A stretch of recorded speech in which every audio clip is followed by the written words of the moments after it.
Di subtopik terakhir di topik yang modul yang pertama ini itu adalah tentang anatomi struktur bangunan bertingkat tinggi.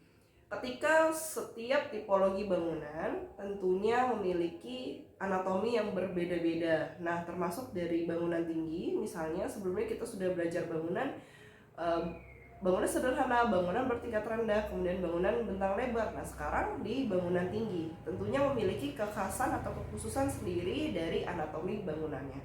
Nah, sekarang mari kita lihat anatomi dari bangunan tinggi. Nah, ini kita lihat dari Anatomy of Skyscraper yang dibuat oleh mahasiswa-mahasiswa arsitektur di University of Kansas tahun 2018. Ini dirilisnya.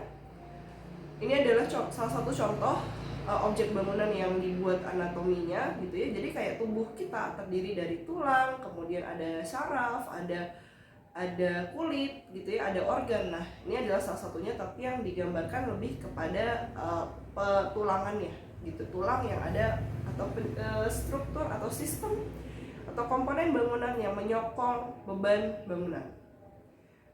Nah, kita lihat di sini ada yang disebut dengan, pertama adalah perimeter.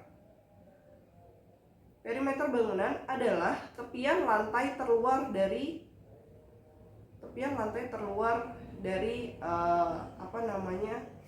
dari setiap lantai, ya. Kemudian ada yang disebut dengan, kita lihat ke gambar yang di sebelah kanan.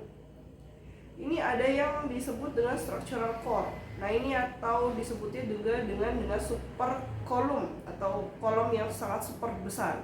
Nah, ini adalah core. Core itu nanti dia akan sebagai tulang punggung, ya, yang menopang beban. Nah, kemudian ada yang disebut dengan belt. Belt ini nanti akan ada di setiap lantai-lantai yang salah satunya di refugee floor, yang mana tadi difungsikan untuk mekanikal ya. Nah, kemudian di situ juga akan ada sistem struktur yang menahan supaya meningkatkan kekakuan bangunan terhadap gaya lateral atau gaya yang ke samping kanan kiri, ya. Kemudian kita lihat lagi di sebelah kanan, ini adalah sistem lift atau elevator. Nah, di mana elevator itu dibagi menjadi beberapa section itu tadi. Ada yang pertama sekali adalah local elevator. Jadi di setiap section ini, ketinggian ini, dia ada local elevator yang mana dia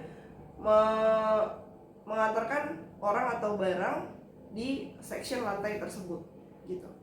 Biasanya 10 sampai 15 lantai. Nah, kemudian ada yang disebut dengan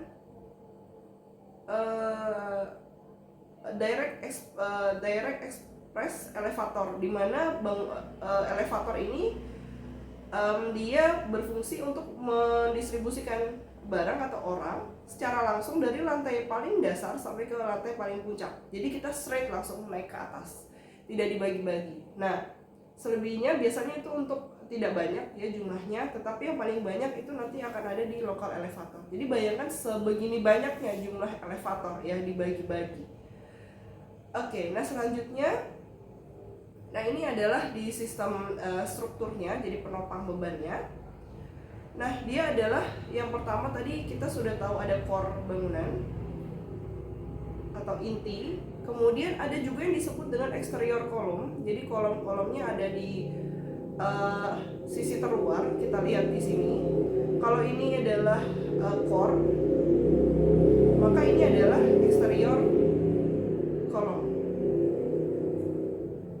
Ya, kemudian kita lihat lagi.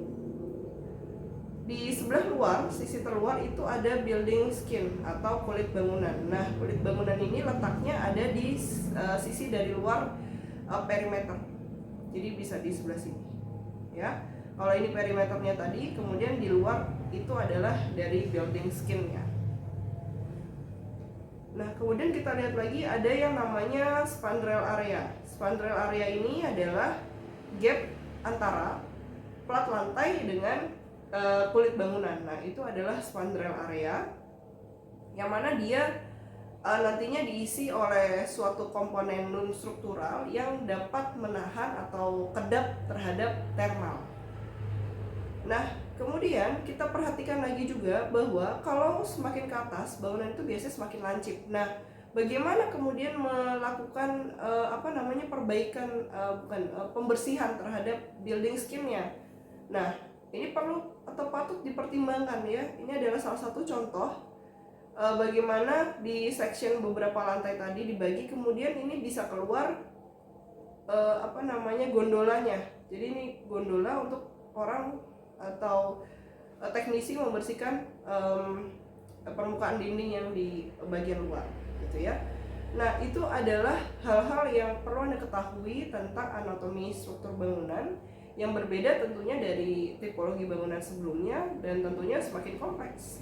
Dan untuk itu tetap lanjutkan belajar dan kita akan ketemu lagi di modul selanjutnya.